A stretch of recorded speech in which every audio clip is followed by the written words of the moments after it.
Welcome to another episode of Real Dad Movement Podcast. The point and purpose of these episodes, as always, is to have a point and purpose towards helping you win the second half in life by building a path of becoming the best father, husband, man, and member of your community that you can be.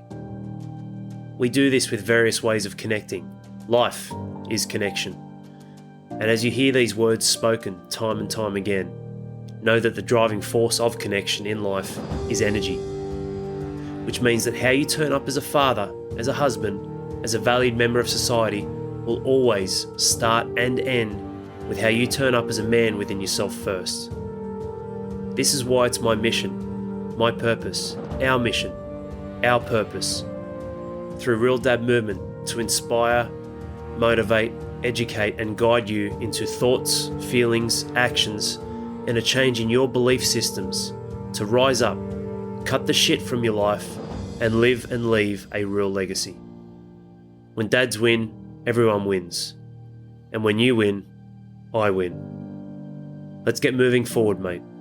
Right here, right now.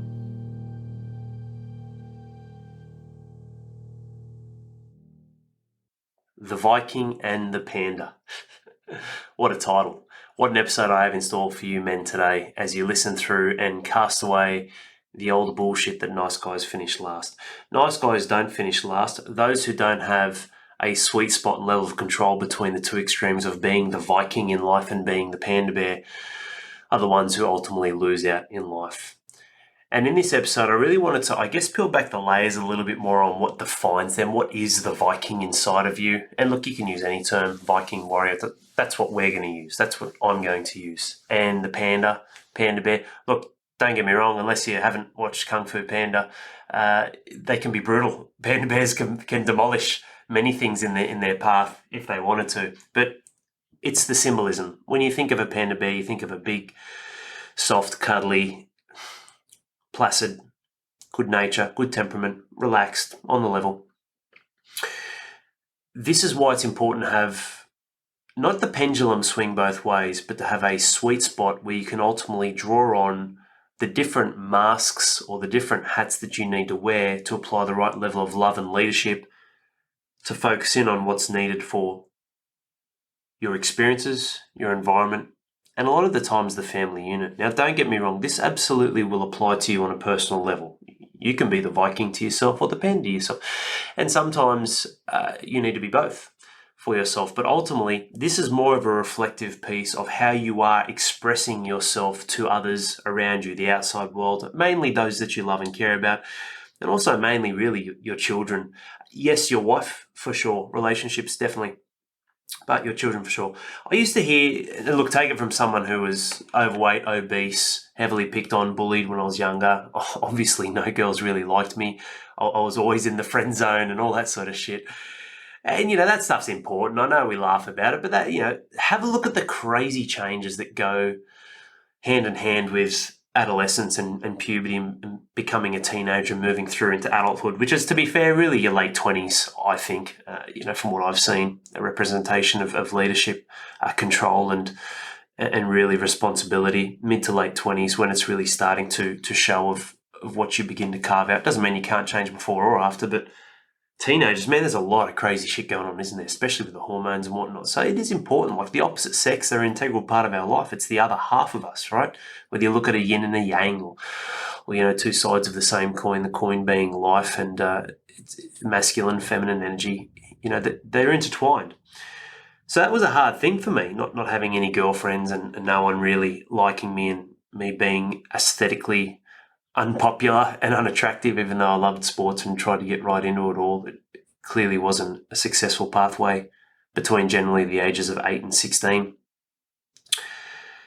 And I just continuously had this thing in my head through high school that nice guys finish last. And you hear that. I know you all would have heard that term before and you see some of the fuckwits that get the hot girls and all that sort of stuff. And what I didn't realise, and I recognise now, which doesn't mean, I say this tongue-in-cheek, Roman's going to be a weapon when he's old. And that doesn't mean, when it comes to chicks, in terms of his own expression of energy, he's going to be phenomenal. And he will learn. He'll learn his stripes. I'm not going to paint the entire picture for him. He's going to have a different experience to me. I grew up in Western Sydney in Penrith, and wasn't a ghetto, but I lived in St Clair, and it was a stone's throw away from Mount Druitt, which, look, there's some great loving people in there, and there's some really tough circumstances, and there's also some really volatile and dangerous circumstances. It's not that a demographic should ever be a place to lay judgment on someone, which is something that I was quite disappointed on the northern beaches.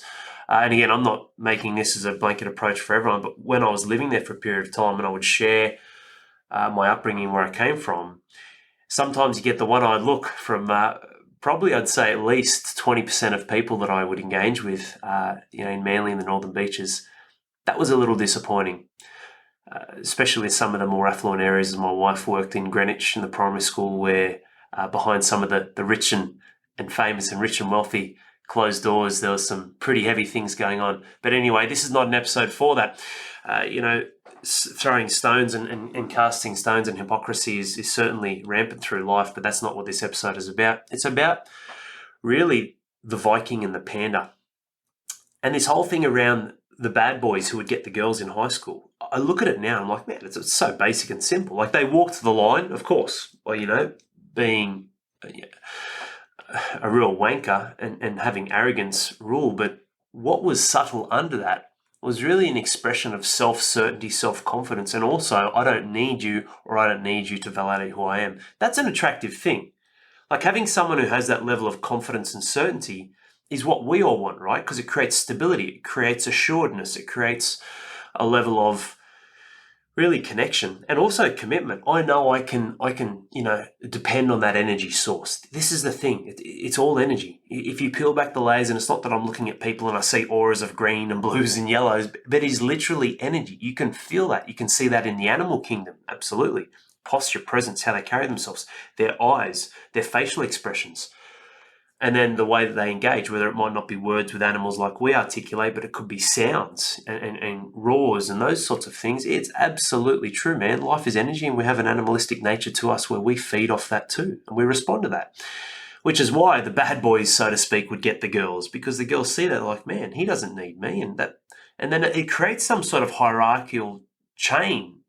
And I'm not saying you're above someone or better than anyone, but that is how sometimes a lot of guys would pull chicks and pick up chicks on. So you're creating this position where you are higher than them on the hierarchy, which means they would desire and need you, and they would not have that level of validation inside of themselves or that worth or self-value. Perfect example on the other end of the extreme. I know we're talking about relationships and young love, right? Or boyfriend and girlfriend. On the other end, people stay in abusive relationships because the abuse they cop is actually just that little bit higher and that little bit above the abuse that they feed themselves in their level of self-worth. Think about it. And look, I'm not saying it's a right or wrong or it's someone's fault. It's hard. Like, this is a pattern that a lot of victims fall into, and it's very challenging, but ultimately that's what they're seeing. My husband beats me, but he only beats me once a month. Or, he doesn't mean it, or he makes it up to me afterwards. Or that continual cycle is a woman who is saying that what I'm copying is a form of attention and a different level of love that I place value on, and it's definitely not love, but you know what I'm saying, that I place value on, that's a little bit higher than the value I place on myself. So I am worthy of that. I am worthless of myself, but worthy of that, and that is some level of connection. It's crazy, isn't it? And I know that was a very short-handed, approach and example, but one which I think is just as dangerous, if not worse, and a lot of you men listening to this would have been through this at some stage, is the psychological trauma, the psychological abuse that men cop from women. That's fucking crazy, man. Like, when I see some women and how they engage and behave with some men, and some stories I've heard, that shit's dangerous because it's unseen or unheard of across society. And look, this is not an episode as well about going the injustice in the world. We know there's lots of injustices as men that we face, and we get the fucking short end of the stick a lot of the time. And the most dangerous person to be living as, not towards others, but as yourself, is a middle-aged white man in the modern world. Now, I'm not saying that that's going to pre-frame anything one way or the other of who deserves what more, who's worse, who's better off. But this is what we see, men. A lot of you may have experienced this too, where you've had a narcissist or a woman who has been absolutely toxic inside of your life, but it's a little bit harder to see, isn't it, when it's not all bruises and bumps. The principles apply though, regardless of man to woman, woman to man. Value, passive, control. These are the different extremes which leads to you losing out. And I know this has been quite an extended introduction, but it's the truth. Nice guys don't finish last. I'm an incredibly nice guy. I'm one of the nicest guys you'll meet. When you come into my world, when you enter my world and come into my frame, and you threaten or you dictate or you try and change that, and my instincts, my insights, my skill set, my experience of life and working with so many people, my understanding, my social awareness, my intelligence of social awareness and self-awareness creates a disalignment which doesn't equal growth, love, and leadership, I will fuck you up. And that doesn't mean in a physical sense. It means you are going to be gone. See you later, disconnected, or I'll put you in your place. I live an eggshell-free life. Now, I'm going to protect that, and I'm willing to protect that integrity because this integrity is going to lead to an integral life of love and leadership, of values, of growth, not of fear, anger, threats, destruction, manipulation. When that comes into my world, I'm an even nicer guy. And I'll kill it with love, but sometimes, yes, I'll flex my muscles and show my teeth. Doesn't mean I want to, but what's the cost if you don't? So I'm a very nice guy, and I'll tell you right now, I haven't finished last. Not by a long shot. In fact, I'm winning, and I'm winning in life, and I'm a nice guy. The panda and the Viking, this is the problem you face though. If you're too much of a panda bear, you're passive. You're too passive. Your missus walks all over you. You're a yes man. You're a fucking shell of a man. You've got no balls to stand up, no steel or framework to voice at a higher level what's important for you, what your rights should be towards you, and what's important for your life so you can live happy and fulfilled and invest in yourself and be a true 100%. No pointing fingers, not judging. Remember, these are two cardinal rules. Some may take it that way. That's okay. If you're triggered, stay here. Listen for a little bit longer. It's an observation of actions. What I just said then, men tell me that's how they feel. I'm not saying that's who you are. I'm not living your life. I'm merely reflecting what men tell me when they become too much of a panda in life and they're too passive. Nice guys don't finish last. Passive guys finish last. Like if you can't respect yourself and stand up and have the values for what you believe in and be willing to have some conflict and some collision so you can build better clarity, understanding, communication from that and connection on where the path lies for you and your wife, for you and your children, for you and your workers, colleagues, your business, then you're just going to be a pushover. And you always will be, which means you're showing the world a lack of self-respect. Now, if you have low self-respect, low self-worth, low self-value, low self-love, pick any one of those words. It's all the same thing. If you have that, how can you expect the animal part of us, inside of us, and even as humans, with the integral nature we have towards connecting with tribes, with others, tight-knit inner circles, families, how can you expect to have that from anyone else? If you don't love yourself, how can you expect your children to have a higher level of love for you? Of course your kids love you. Of course you love your kids. But there's layers to this, man. If you are a pushover, if you're too passive, if you are always the panda, you will get bitten in the ass. You'll get put on a leash, you'll get run around, life will roll through you. And when I say put on a leash, I'm not talking about the wife, I'm not talking about the kids, I'm talking about life. Life will roll through you, man. It's like the grindstone, you'll be pulverized. Sooner or later, all this suppression will lead to an explosion. You'll be unhappy, unfulfilled, bitter, resentful, and looking back with regrets going, well, two things, poor me, little old me, and being the victim, or ultimately not even seeing it because you're that far gone. You can't even see it. You can't even see what awaits you, that light bulb moment. That's very scary, man. I'm telling you right now. When you create stability in your life, you create it through an expression of energy. That doesn't mean I'm barking at my wife or my children. It doesn't mean I'm standing up beating my chest, but I'm the fucking man. There's times when I'm the panda, but they know. Like that. On a dime, man, I can flick that switch.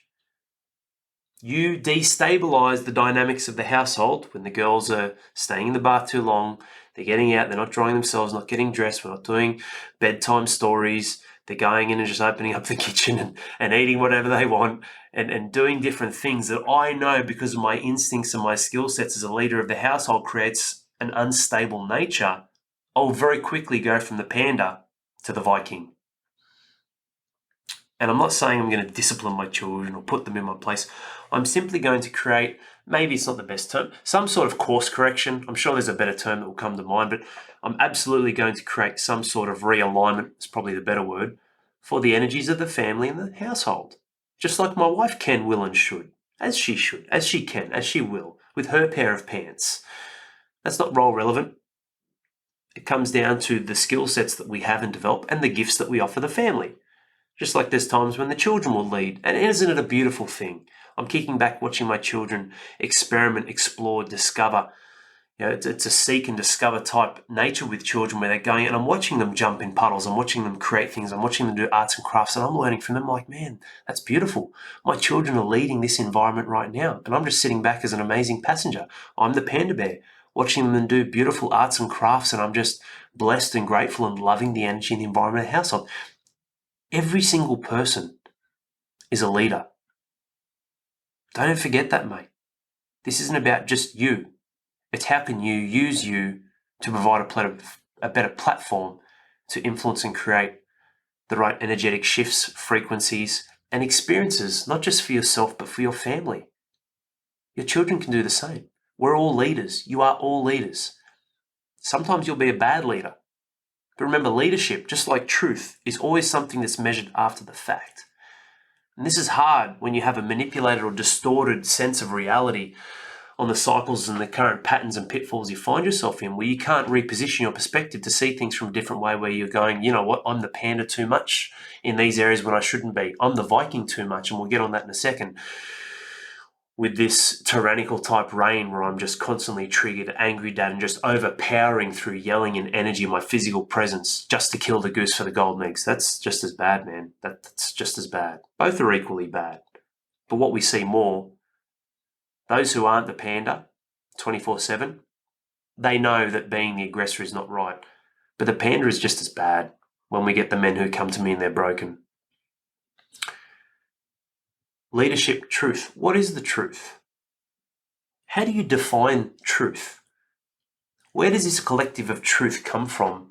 And also a measurement or a gauge on leadership without first analyzing history, time that has passed, on top of belief systems and literally what you are going to recreate in your neural pathway to go, yes, that was history. Yes, that did happen. Yes, I did say that. Because as creatures, we can create delusional and really artificial facts inside of our life that become our truths, but they actually weren't, which is why the past is quite interesting. The past is still malleable, it's still flexible. You can change it. It's very interesting, especially when it leads into the now. Truth, leadership, what does that look like? We all have that. But if you're a fucking chronic liar by not bringing up the truth, having honesty and creating a pathway of growth and leadership and love, yet you put your hat on and say, yeah, I'm the dad, I'm the man, mate, you're doing yourself and those around you that you love and care about an injustice, a disservice. Because the truth always wins. The question is, are you going to be happy with the final truth? And will you even know what it looks like? There are leaders inside all of us for different circumstances, different situations, and different hats that we need to put on, or different masks that we need to wear, or different expressions of energy that we need to showcase. Whether you're the panda or the Viking, your children have that as well. Kids going crazy, they're triggered, short temperamental nature, their physical, chemical, and emotional health is out of whack because they don't have good routines, going to bed too late, not eating the right food, not having the right environment, not having the, plenty of slack so they can go out and create and then jump off the lounges and have fun, have a few giggles, and one time they'll jump off and they'll graze their knee. Okay, here we go, put a Band-Aid on. This is life. Welcome to the real world. There's going to be ups and downs. You're just bubble wrapping them just for their safety, so to speak, but then you're also too careless and they get in some real danger or trouble. All of this is all a part of life. And there's a big sweet spot where we are all leaders. But what are you doing to be the best leader that you can be so you can influence, nurture, and guide your children to grow and become the best leaders that they can be?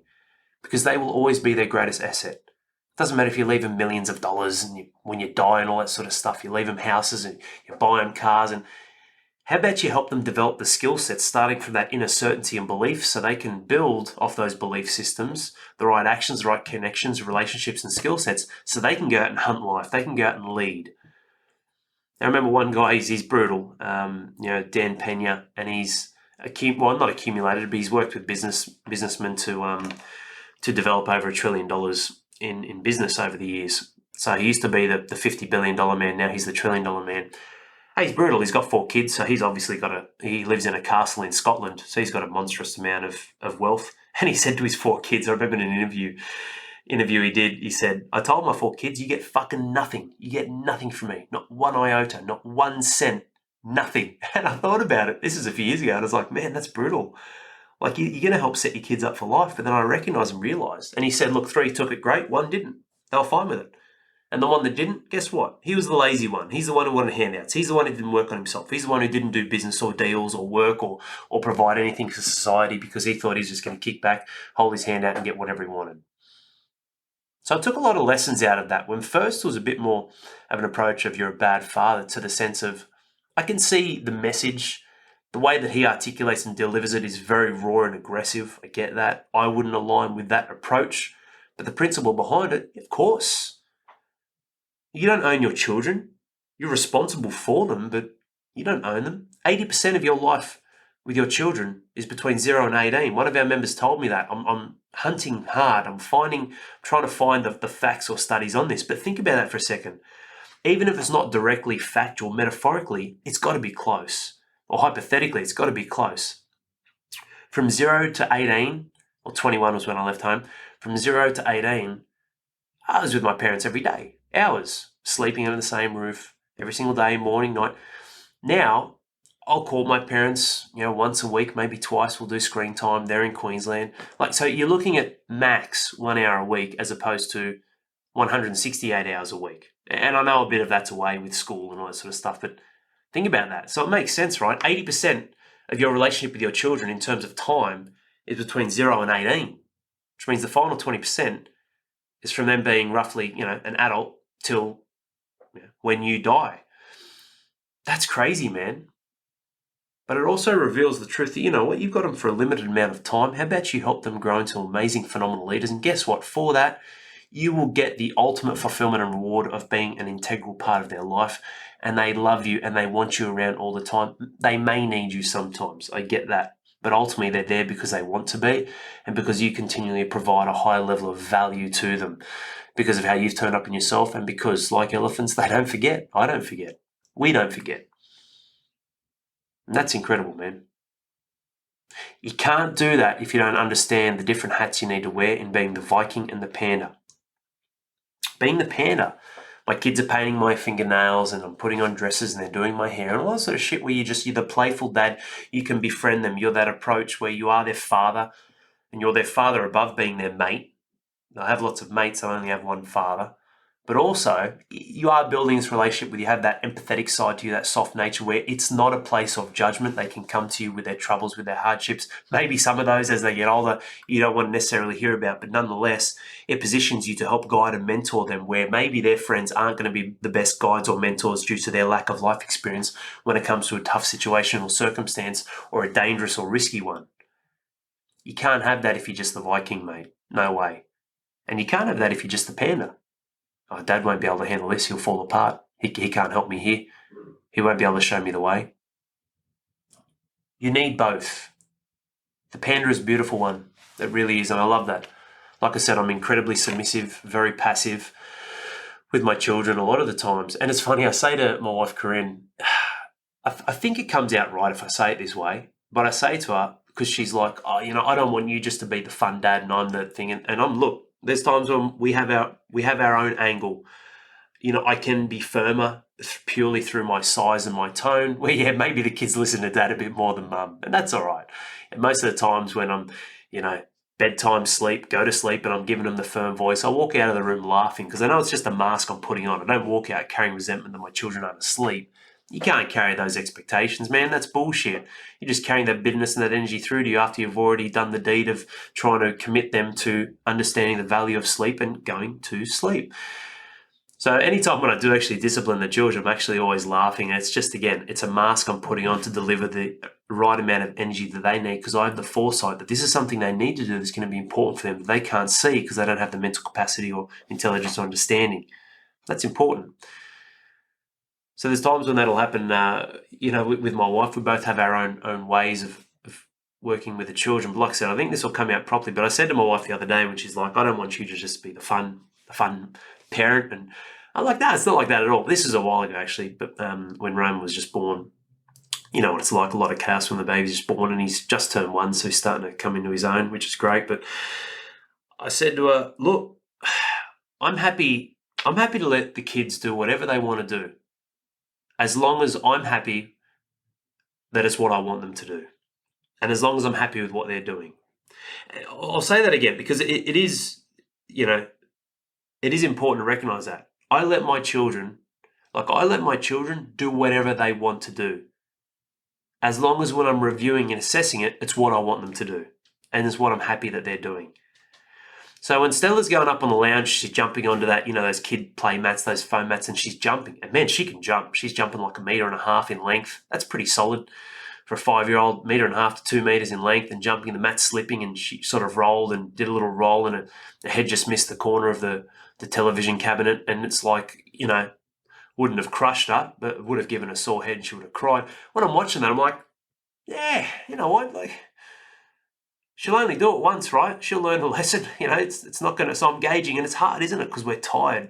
We are tired of chronically assessing dangers. Think about it, with the bath, with water, with the kids crossing the road. Like that. That's what chews into your. Just on a side note, that's what kills us, man. When it comes to tiredness, your mental capacity is always invested in continuously analysing, like the magpies we feed in the front lawn. I look at them when they've got the babies coming out, and they're just watching everything, man. Like they are just. It's almost like they're just frantic and erratic and just shaking, right? We have the same, but unfortunately that can become chronic when you're living out of fear or just safety or security, where you start imposing that on your children too much. So I'm going to let them do whatever they want when I've already gauged the situation won't be serious. More often than not, they're in a great place and they're going to learn. They're going to get experience. But there's times when it's a no-go and all of a sudden it's like, oh, yeah, no, Dad's sort of put the foot down here. And that's when you must turn in and become the Viking. You are the warrior. You have that Viking inside of you. That's important. That's imperative. That's when you go out and you hunt life, whether it's your business, whether it's developing good relationships. It's not just anger and screaming and war paint and bloody, axes and swords. It's going out with a level of intent and having that intention and being assertive and being a leader and asking for things, developing relationships, giving things, but doing it from a place where we're going to organise some trades here. How are we going to better each other? What are you doing for me? What can I do for you? There really is that opposite of the panda, that laid-back approach to go out and get after life and lead on the front foot. You must have that, man. Like, you must have that. Problem is, if you live in that zone, and I'm not saying this to judge police officers or anyone in the army, but you got to be cautious, because if you have that switch always turned on, it becomes that militant type nature where you lose part of you, or you're at risk of losing part of you. Like the joy. Where's the joy in life, man? Where's the fun side? Where's the playful side? So like everything, it's a sweet spot. Nice guys don't finish last. The ones who finish last are the ones who can't play the role of the panda and the Viking, collectively bring that together to create fulfilling experiences where there's times when there's a threat or there's a lack of stability and you need to restabilize, be the leader, flex your muscles, show some teeth at times, and really go, hey, this is what we're doing. This is where it's at. This is what is important. And that may come to conflict with your wife. That may come to how you handle your children. That may come to how you handle your children and their teachers. That may come to how you handle children with their children, with their friends or their friends' parents, or there's something not aligned there. It's not right. Like, look, I live an eggshell-free life. I don't have many friends. That's okay. I'm all right with that. I've got the tribe. But when we're at daycare and we're picking kids up, or when we're at kids' parties and there's parents I don't know and I'm beginning to know them and meet them, I'm walking a very fine line of making sure that I don't damage the relationship that my daughter's having with the friends, but I'm also exercising my freedom and rights to go, yeah, actually, I don't agree with that. I think that's ridiculous. And look, I don't squash people. I'm a very sharp, fast, witty man. I don't completely squash them. I was talking to one of my friends and they're like, one of friends, sorry, my daughter's friend's father. And I was chatting to him and he's like, oh, we're going to get little Roman into footy. And I said, no way, mate. No fucking way he's going to play rugby league. Oh, well, what are you talking about? I was like, well, I played elite rugby league. I didn't start till later in life, but I think there's a lot of life lessons that he can learn where he doesn't have to bash his body up. And look, some of you guys listening to this or engaging in sport or loving rugby league, it's not that I have anything against that. I just went through so much trauma in my professional rugby league career over such a short period too, a 6 to 7 year period where I had 9 operations and reconstructions, and mentally and physically, it destroyed me, but it also gave me the opportunity to rebuild myself to become an absolutely tenacious man that will always win. I can't lose. The adversities, whatever comes, I will find a way to win. So look, that's great. But then for me as a leader, I'm analysing, well, what can Roman do? Can he do different sports? Maybe. If he comes to me and he wants to play rugby league, absolutely. But I'm not going to sugarcoat things. I'm going to go, okay, son, this is what we need to do. You want to play rugby league like your old man did? No worries. How about we put you in the best possible position? We need to get your skill set phenomenal so that if it doesn't follow through from a monetary point of view, a fulfillment point of view, and a career length and lifespan, because it can be short and long, with rugby league, let's put you in a position where it's not a plan B. You're just developing yourself as a human, as a complete, amazing human. And rugby league is one of those areas of life. Let's make sure we're working in your rotator cuffs. We're going to develop phenomenal strength in your shoulders, your legs, your hips, your glutes. We're going to look after your spine. We're going to get treatment and recovery protocols. These are all things that I know and I have access to that your local rugby league teams are not, even reserve grade, even first grade rugby league teams. Some of them don't have access to some of the people I have when it comes to world-class cutting-edge technology and recovery protocols. This is what I'll do with you, son. I'm going to help you and educate you, but I also need you to understand when you tear your ACL, if that does happen, if you tear your ACL like I did, this is what you need to go through, mate. You step wrong in the shower, gone, you'll tear it again for the first 14 to 16 weeks. You need to learn how to walk again as an adult, as a man. You can't use your leg and you lose a lot of muscle. Your mental confidence and approach will be shot to shit because you'll go from being one of the highest performers in the world as an athlete to someone who can get outpaced by 160 kilo, 60-year-old grandmother. This is what happens. So look, depending on his age, I'm going to paint some real pictures for him, but this is going to be his path, his journey, where he needs to walk. But the point of all of this, just to expand on that share, was when I was talking to my daughter's friend's father, I was very firm because he was like, nah, it's team sports, blah, blah. I said, yeah, we got fucking soccer, mate. You've got AFL, you've got rugby union, you've got all different team sports. I played cricket and soccer growing up. That was amazing. So it wasn't an argument, but he led through some certain opinions, and I wasn't a yes man or, oh, yeah, okay, yeah, cool. And then in my head or behind his back going, oh, that guy doesn't know what he's talking about. Right there to his fucking face, man to man, I said, yeah, I disagree, man, because my experience tells me this. Now, you played local rugby league, I get that. You didn't go through first grade squads. You didn't go through toxic cultures. Like when I was at the Dragons, it was a fucking disgusting culture.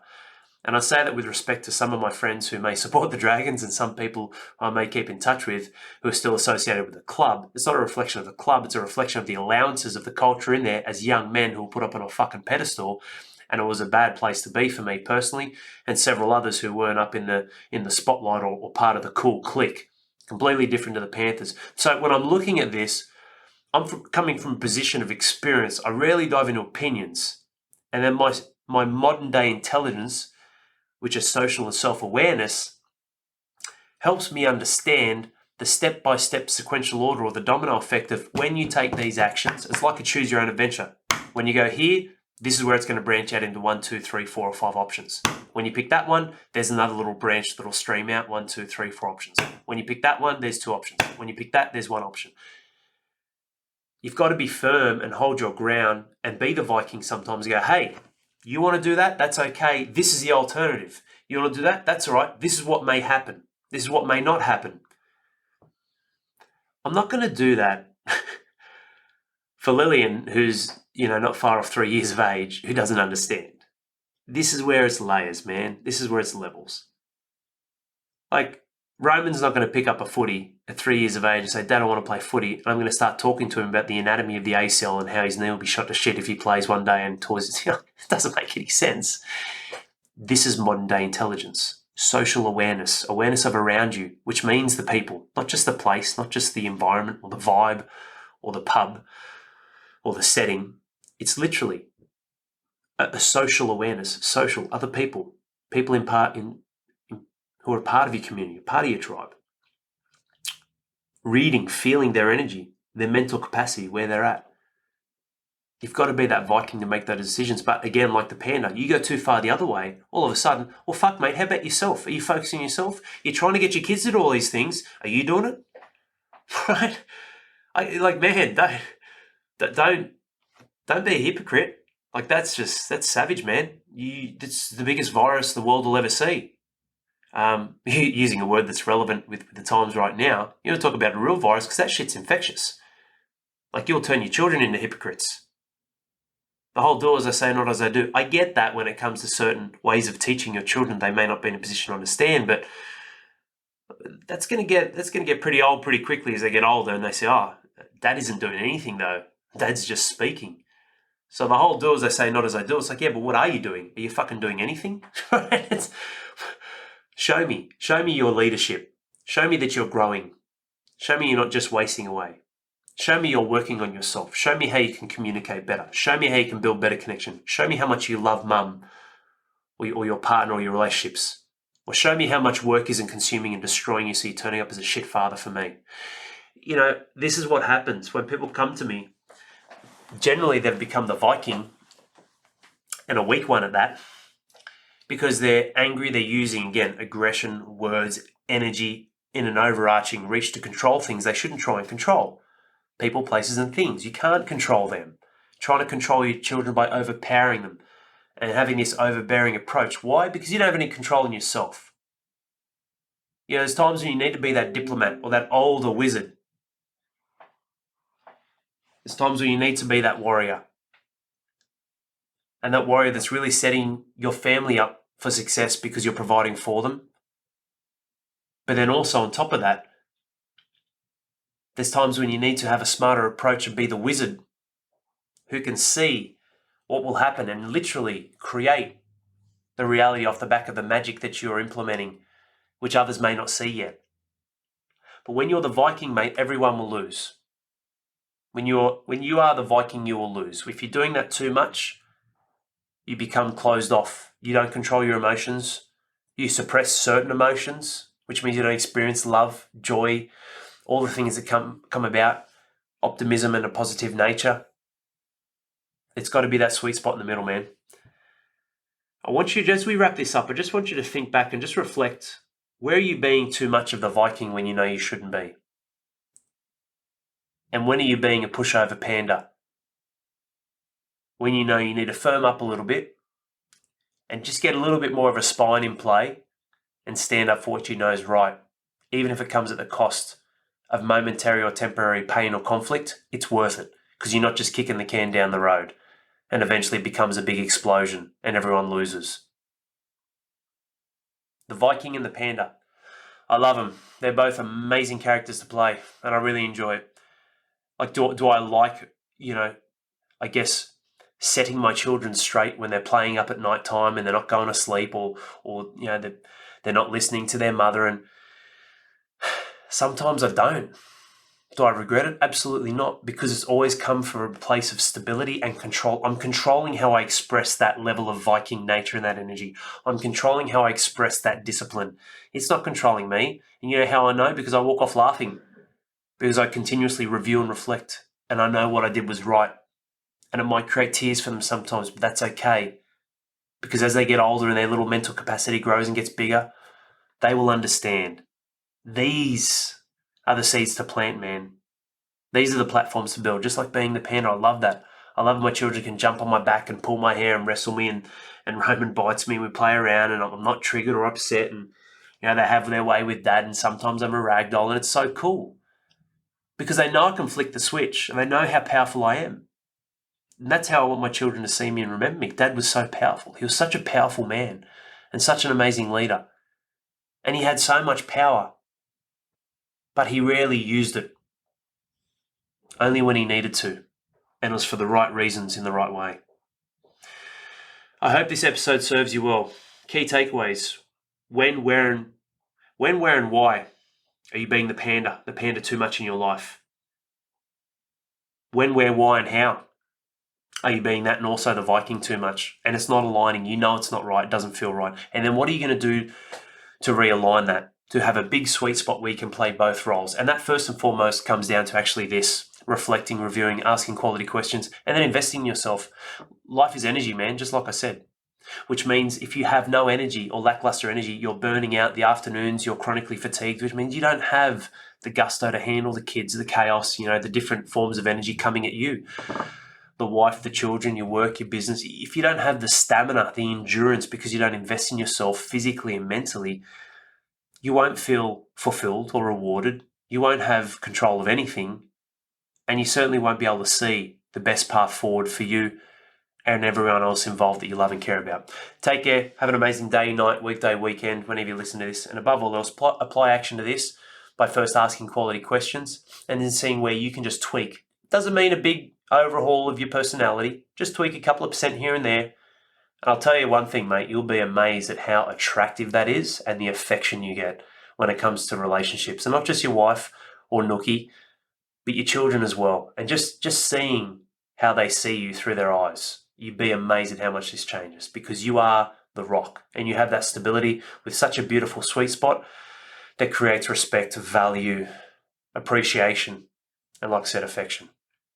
Take care, and I hope this serves you well. 1,000 minutes a day. It's a lot, but when you're wasted on shit that doesn't serve you or move yourself or your family forward, you are bleeding the most valuable resource that you and I never get back. How much time do you think you have? And how much quality do you think you've had? Don't be a fool like the masses, thinking you'll cheat the system or get round to it one day, or worse, just accepting life and sinking back into a slumber of regret. This is your moment, your time. You're cut from a different cloth. You have the hunger and desire to be more and live more. Otherwise you wouldn't be here. So stand up, find the golden nuggets in this episode you just listened to, and align immediate action with them and where you want to go. You are worthy. This is your life. You are the king. And this is your kingdom. Now go and claim it by showing, not telling. And be the real leader you and I both know you were born to be.